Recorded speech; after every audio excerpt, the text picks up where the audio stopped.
Assalamualaikum warahmatullahi wabarakatuh.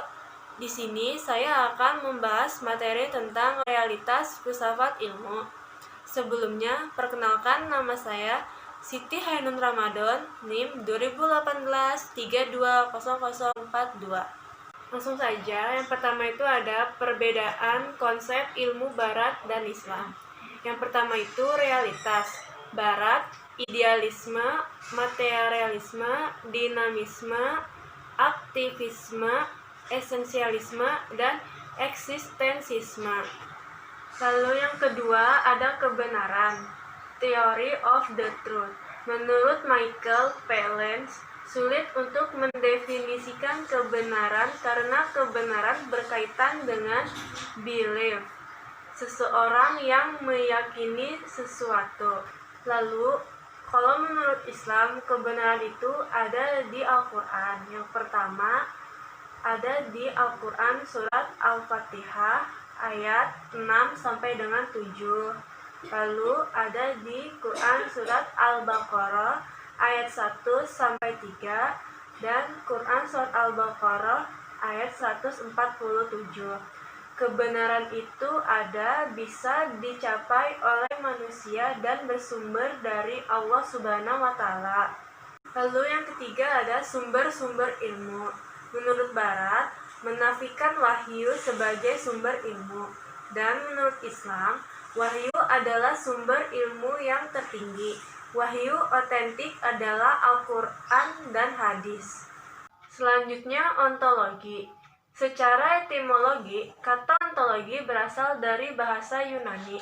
Dalam konteks ini, dapat kita pahami bahwa ontologi berasal dari kata ontos dan logos, yang memiliki makna teori tentang keberadaan. Sedangkan secara terminologi, ontologi adalah cabang ilmu filsafat yang berhubungan dengan hakikat hidup.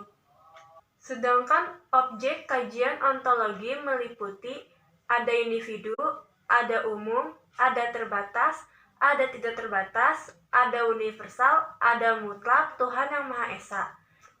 Jadi, dapat dipahami bahwa ontologi adalah hakikat tentang keberadaan yang meliputi keberadaan segala sesuatu yang ada dan yang mungkin ada.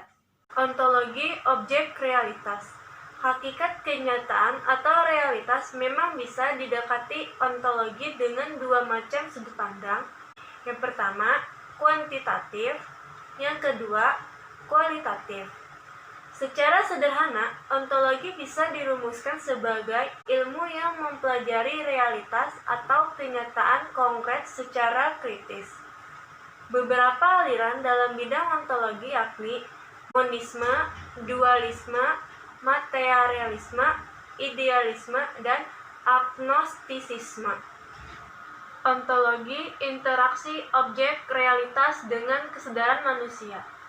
Sebenarnya, ontologi dalam kajian ini lebih menekankan pada aspek hakikat keberadaan. Yang dimaksud keberadaan di sini adalah keberadaan pendidikan. Dari pemahaman tersebut, sudah tentu hakikat pendidikan atau ontologi pendidikan berakar dari kebutuhan hidup manusia berkenan dengan proses berpikir, berkemandirian dalam berbagai macam hal baik dalam kemandirian berpikir.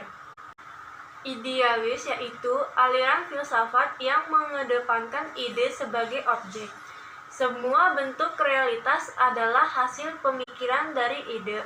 Objek material dari idealis adalah pemikiran atau ide atau gagasan. Pemikiran atau ide atau gagasan manusia yang bersifat abstrak tidak bisa dipegang dan tidak real. Inilah yang bisa melihat fenomena sosial lebih berwarna, lebih subjektif, bahkan lebih beragam tergantung dari sudut pandang manusia itu sendiri. Selanjutnya ada pilar kehidupan muslim. Pembentukan kepribadian melalui pendekatan Islam yang didasarkan pada 5 rukun Islam. Pendekatan Islam yang ditegakkan melalui 5 rukun Islam melibatkan pendekatan syariat dan hukum fikih untuk memacu melakukannya. yang sangat populer dengan menggunakan 5 hukum dasar, yakni wajib, sunnah, haram, makruh, dan mubah. Pendekatan ini atau rukun Islam mengandung pelajaran pelatihan yang efektif untuk membentuk kepribadian, sikap dan perilaku manusia berdasarkan pengalaman dan pembiasan. Sekian pembahasan materi realitas dari saya. Apabila ada kata-kata yang kurang berkenan, mohon dimaklumi. Terima kasih. Wassalamualaikum warahmatullahi wabarakatuh.